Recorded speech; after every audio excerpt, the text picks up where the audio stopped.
Problem 1. From lecture notes, collect the definitions and simple properties, probability masses or density, mean, autocorrelation, and autocovariance functions of examples of the stochastic processes. First, Poisson process.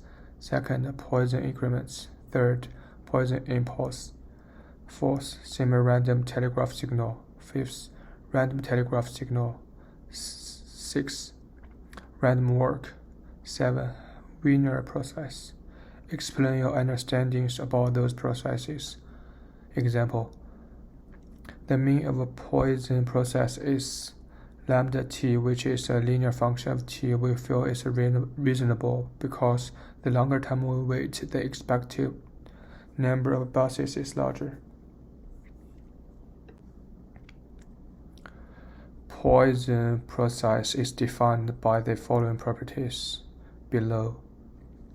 These are on the lecture notes, page 8 to page 11. A Poisson process is a model for a series of events where the average time between the events is known, but the exact time of events is random.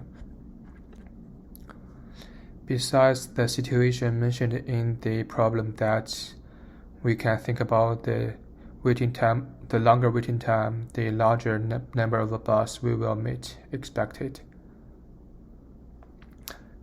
Also, we will meet this in another situation, usually in the exam, that when a shop have some consumers, we can use this to calculate the expected number of consumers in some time intervals. Second, Poisson increment process is defined as this function where the xt is Poisson process. For this process, we have 4 claims. First, T1 is larger than T2 plus eta. Second, T2 is larger than T1 plus eta. Third, T2 is smaller than T1 and T1 is smaller than T2 plus eta. Fourth, T2 minus eta is smaller than T1 and T1 is smaller than T2.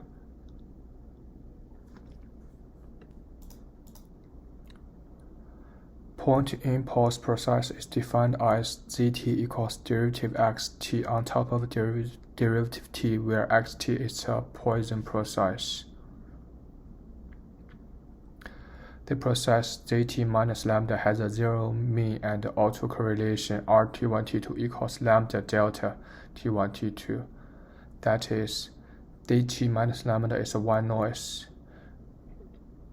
In the real world, there are some short noise,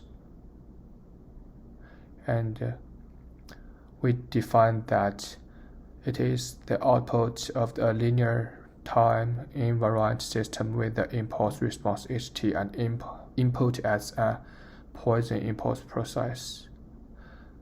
Those are on the lecture note, page 67.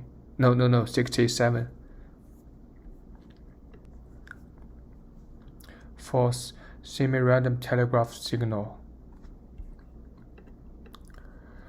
For this one, the probability mass pxt equals 1 is not 1/2 because we start with plus 1. So pxt equal to 1 should be a little bit higher than 1/2. And pxt equal to 1 equals 1/2 when t is infinity. So it will match our expectation of a half.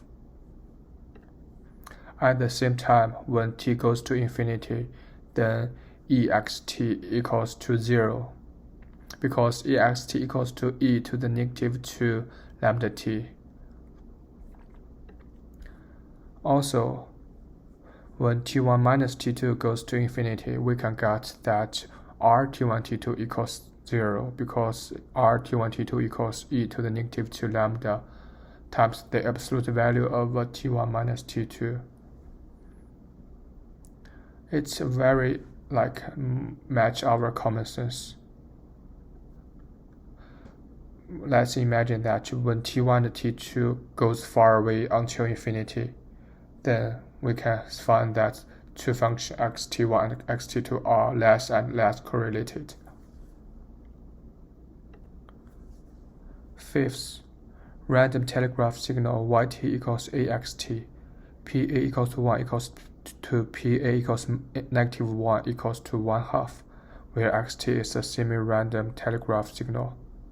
From this result, 1/2, we can make a relationship between the strict and stationary because this is a constant.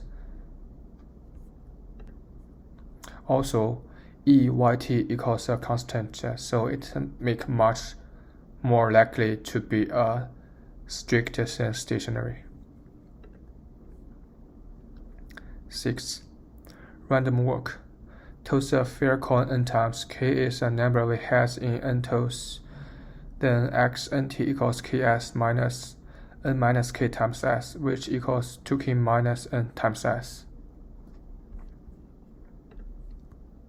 From the probability mass, we can make a guess that when n goes to infinity, we will have a normal density, Gaussian density.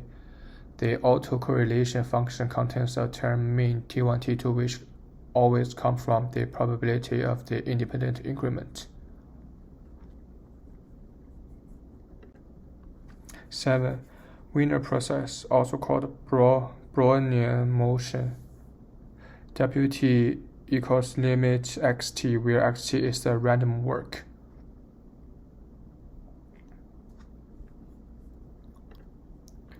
It has 4 properties. First,